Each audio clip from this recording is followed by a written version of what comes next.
Assalamualaikum warahmatullahi wabarakatuh. Perkenalkan, nama saya Fairuzia Rinaldi dengan NIM 2323467. Saya dari Prodi Perpustakaan Ilmu Informasi. Di sini saya akan mempresentasikan tugas dari matkul Dokumentasi Informasi Minangkabau. Materi yang akan saya bahas yaitu tentang unsur-unsur kebudayaan di Minangkabau. Minangkabau adalah salah satu suku bangsa yang mendiami wilayah Sumatera Barat. Mereka terkenal dengan kekayaan budaya, tradisi, dan warisan sejarah yang kaya. Minangkabau sendiri merupakan sebuah desa yang terletak di kawasan Kecamatan Sungaiang, Tanah Datar, Sumatera Barat. Nama Minangkabau berasal dari kata Minang yang artinya menang dan kabau yang artinya kerbau. Salah satu bagian dari unsur-unsur adalah bahasa Minangkabau. Bahasa Minangkabau adalah suatu bahasa Austronesia yang dituturkan oleh suku Minangkabau. Melalui diaspora masyarakat bersuku Minangkabau, bahasa ini juga dituturkan di beberapa wilayah di bagian Sumatera Utara, Jambi, Bengkulu, sebagian Aceh, sebagian Riau, serta di wilayah luar negeri meliputi Negeri Sembilan. Bahasa Minangkabau tergolong ke dalam 4 dialek, yaitu dialek Agam, dialek Tanah Datar, dialek 50 Kota, dialek Pesisir.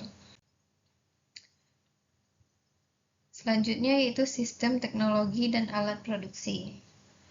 Sistem teknologi bentuk desa disebut nagari. Nagari terdapat dua bagian yaitu daerah nagari terletak di pusat desa dan tarata yang terletak di bagian hutan dan ladang.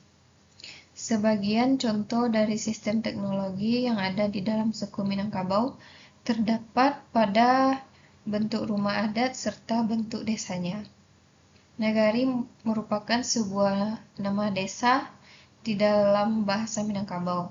Nagari sendiri ialah kediaman utama yang dapat dianggap sebagai pusat desa. Rumah gadang merupakan rumah adat dari suku Minangkabau, memiliki bentuk yang memanjang serta memiliki atap yang mirip dengan tanduk kerbau. Selanjutnya yaitu unsur sistem mata pencarian. Masyarakat yang berprofesi sebagai nelayan lazimnya bertempat tinggal di pesisir pantai. Mata pencarian utamanya ialah dengan menangkap ikan untuk kemudian dijual kembali maupun dinikmati hasilnya sendiri. Lalu sebagian besar orang Minang pula dengan bekerja sebagai petani.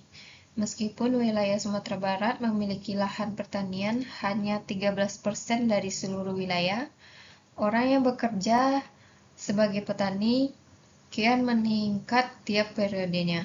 Hingga menurut data tercatat, mata pencarian masyarakat Sumatera Barat ialah 51% pertanian dan 49% non-pertanian.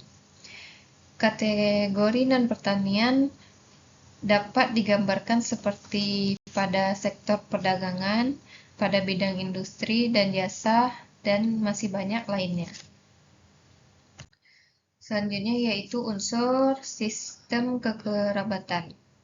Salah satu ciri khas utama masyarakat Minangkabau adalah struktur masyarakat matrilineal.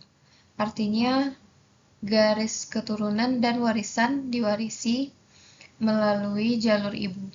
Keluarga-keluarga di Minangkabau umumnya dipimpin oleh perempuan, dan harta keluarga juga cenderung diwariskan dari ibu ke anak perempuan. Sistem ini memberikan perempuan peran yang kuat dalam keluarga dan masyarakat. Dapat dilihat dalam masyarakat Minangkabau, perempuan memiliki peran yang kuat dan dihargai. Mereka sering terlibat dalam kegiatan ekonomi, politik, dan sosial masyarakat. Selanjutnya yaitu unsur sistem pengetahuan. Sistem pengetahuan di Sumatera Barat berlandaskan nilai-nilai Islam, dan biasanya para pemuda pergi ke surau untuk belajar dan mengaji, dan juga di tempat latihan fisik berupa pencaksilat. Dan mayoritas orang Minangkabau semuanya adalah beragama Islam. Selanjutnya yaitu sistem religi. Masyarakat Minangkabau yang mulanya didominasi agama Buddha berangsur-angsur memeluk Islam karena hubungan dengan Aceh yang semakin intensif melalui kegiatan ekonomi secara pemerintahan Raja Aditya Warman. Hingga saat ini, nama sistem religi masyarakat Minangkabau sebagian besar memeluk agama Islam. Selanjutnya yaitu unsur dari kesenian. Seni dan budaya Minangkabau sangat kaya dan beragam. Mereka terkenal dengan seni pertunjukan seperti tari-tarian tradisional, musik, kerajinan tangan, dan teater. Selain itu, mereka memiliki tradisi lisan yang kuat, termasuk cerita rakyat dan pantun. Contohnya, songket adalah kain tenun tradisional jenis songket yang berasal dari Minangkabau. Songket telah menjadi identitas budaya dalam tradisi Minangkabau. Kain songket digunakan sebagai bahan pakaian maupun bahan pembuatan kerajinan tangan lainnya. Terdapat beragam jenis motif serta filosofi dalam setiap motifnya dan telah diwarisi secara turun-temurun hingga terpakai dalam acara adat. Beberapa sentra-sentra songket Minangkabau yang pernah atau masih aktif sampai sekarang. Luhak Tanah Datar, yang bagian daerahnya yaitu Batipua, Batu Sangkar, Lintau. Di Luhak Agam, Koto Gadang, Kamang, dan Canduang. Luhak 50 Kota atau Pekumbo, Kubang, Balai Cancang, Koto Nanampe. Sawalunto, Silungkang, Solok Selatan, Muara Labu. Selanjutnya yaitu ada tempat tinggal penduduk. Rumah tradisional Minangkabau dikenal sebagai rumah gadang. Rumah ini memiliki atap berbentuk tanduk kerbau yang khas yang melambangkan kemakmuran dan kekayaan. Rumah gadang biasanya memiliki konstruksi kayu yang indah dan dihiasi dengan ukiran-ukiran rumit. Menurut bentuknya, rumah adat ini disebut rumah gonjong atau rumah bagonjong karena bentuk atapnya yang bergonjong, runcing, dan menjulang. Sebuah rumah gadang merupakan rumah utama yang dimiliki oleh sekelompok masyarakat Minangkabau yang diikat oleh suatu suku tertentu. Sebagai rumah utama, rumah gadang merupakan tempat untuk melangsungkan acara-acara adat dan acara-acara penting lainnya dari suku yang bersangkutan. Dan di Minangkabau juga ada kerajaan. Di dalam suku Minang ternyata ada 3 kerajaan, yaitu Kerajaan Damasraya, Kerajaan Pagaruyung, Kerajaan Inderapura. Selanjutnya, pernikahan di Minangkabau. Larangan menikah sesuku di Minangkabau. Perkawinan sesuku dianggap tidak baik karena itu berarti kawin seketurunan. Adat Minangkabau menentukan bahwa orang Minangkabau dilarang kawin dengan orang dari suku yang serumpun karena garis keturunan di Minangkabau ditentukan menurut garis ibu, yang disebut dengan eksogami matriolokal atau eksogami matrilineal. Selanjutnya yaitu syarat menikah dengan pria Pariaman, yaitu dinamai tradisi bajampui atau menjemput pengantin laki-laki, atau dikenal pula sebagai adat nan diadatkan karena sifatnya bisa berubah kapan saja sesuai kesepakatan masyarakat dan hanya terjadi di satu daerah tertentu, yaitu di Pariaman.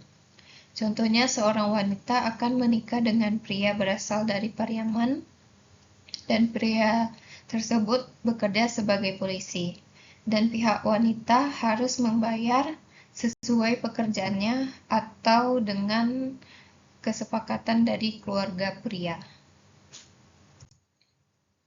Prosesi perkawinan masyarakat suku Minangkabau disebut juga dengan baralek, yang umumnya memiliki beberapa tahap yang harus dilakukan, yaitu meminang atau disebut meminang, manjapui, marapulai, bisa disebut menjemput pengantin pria, basandiang, atau bersanding di pelaminan. Makanan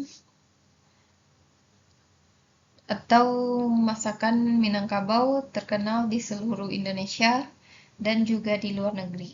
Makanan khas Minangkabau seperti rendang, sate padang, dendeng batoko, dan banyak lagi telah menjadi favorit di meja makan orang-orang di seluruh dunia. Di Minangkabau juga terdapat banyak tempat wisata alam dan budaya yang menarik, termasuk Ngarai Siano, Danau Maninjau, Danau Singkara, serta berbagai situs sejarah dan budaya lainnya. Suku Minang juga memiliki olahraga tradisional yang hingga kini masih dilestarikan dan menjadi hiburan bagi masyarakat Minang, dan juga wisatawan yang datang ke Minang.